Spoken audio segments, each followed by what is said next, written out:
She said it so casually that for a moment I thought I'd imagined it. We stood in the kitchen, morning light spilling to the blinds, 2 untouched mugs of coffee cooling between us. "I'm not responsible for making you happy," Claire said, tucking a loose strand of hair behind her ear as though it were part of a well-rehearsed routine. My chest tightened, but I forced a small smile. "I never asked you to be," I replied. She gave a brief shrug. "Then stop acting like you did." Her words settled over the room like dust after collapse. Soft, quiet, impossible to ignore. For months, our marriage had felt like a house with locked doors, each room echoing with things left unsaid. We spoke, but without meaning. We touched, but without warmth.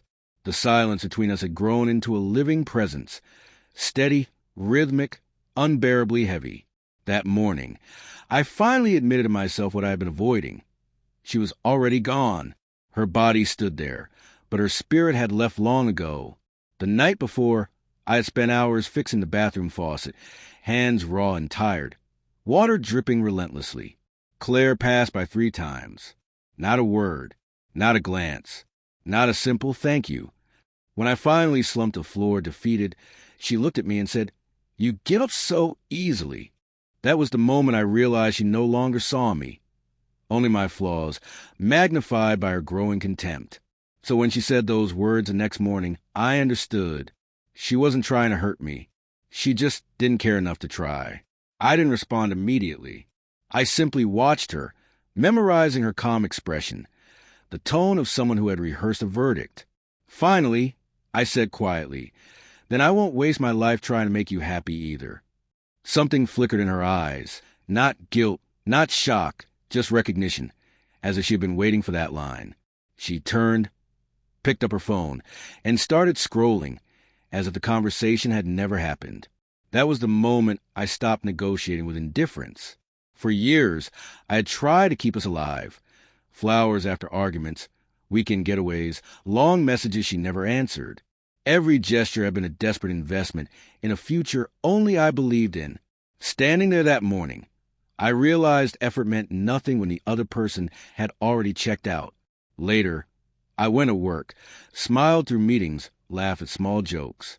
But inside, her words reverberated, sharp, deliberate. It wasn't anger I felt. It was understanding. When I got home, she was on the couch, laughing at the TV in that artificial way people do when they try too hard. Her phone buzzed every few minutes. She let it ring twice before casually checking the screen, smiling faintly before setting it down. I didn't need to ask who it was. I already knew.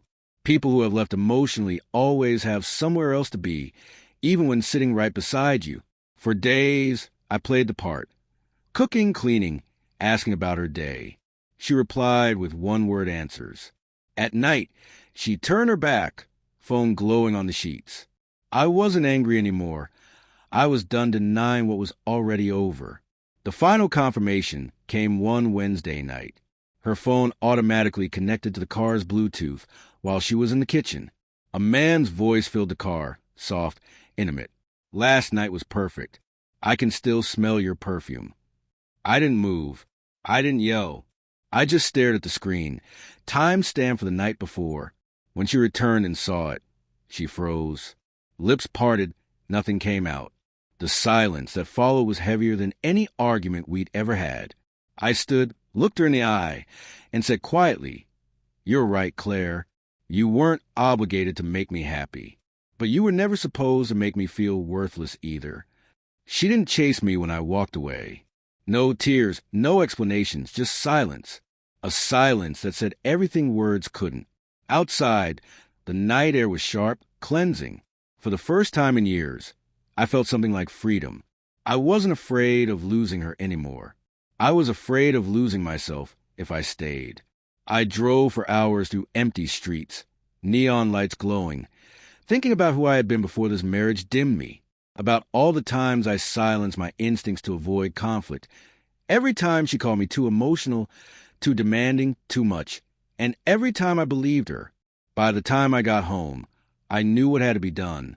She was asleep on the couch, phone in hand, the same device that carried our undoing. I didn't touch it. I didn't need more proof.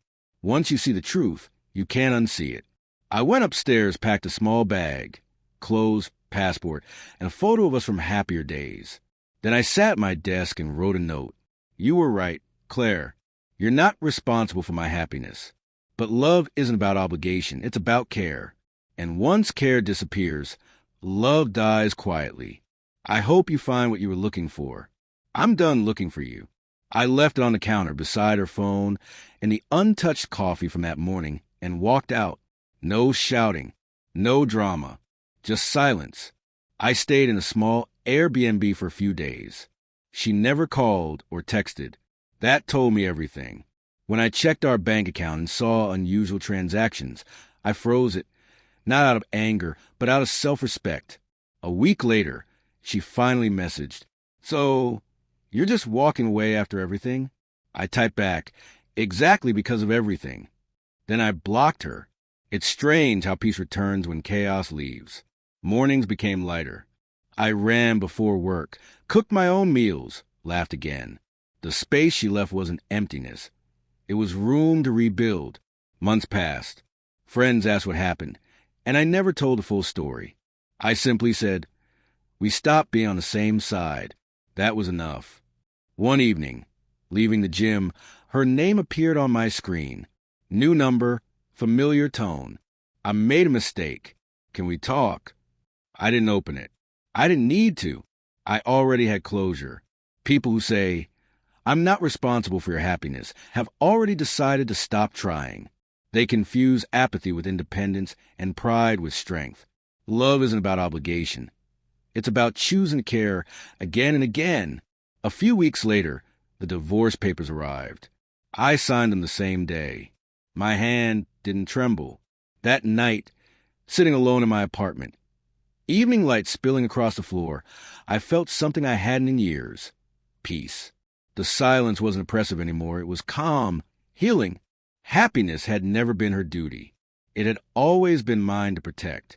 I took out the old photo of us, the one where we still looked like a team, and tore it in half, not from anger, but as a quiet act of release. I kept my half, the version of me who tried, who loved, who learned. The rest I let go, watching it drift away like a leaf on the wind. Sometimes the greatest revenge isn't rage. It's peace. And peace, unlike love, doesn't ask for anyone's permission.